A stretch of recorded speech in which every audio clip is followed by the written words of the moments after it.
Today we're going to be installing a heated steering wheel on a F36, which is a 4 Series. Now this is the same retrofit for 1, 2, 3 or 4 on the F Series platform. We do them in 2 different types. We do the black stitching that goes obviously on the inside of the steering wheel, and we do the tricolour stitching, which is from the M3 and the M4.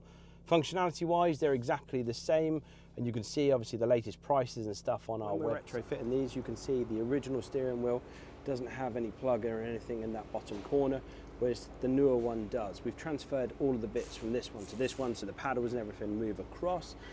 That's got the heating element in it that takes it around. We replaced that lower trim. The newer one has the hole in the bottom, and you get the button that pops in there. Sadly, the SZL needs replacing, which is this item here.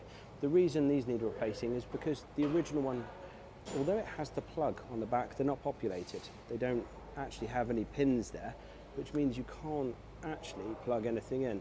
They're always populated on the slip ring side, never on the back. So after a small bit of coding, the retrofit is now complete and the new steering wheel is on. As you can see, we have this button down here, which once I press the button, it will reflect on the dash the status of the heated steering wheel.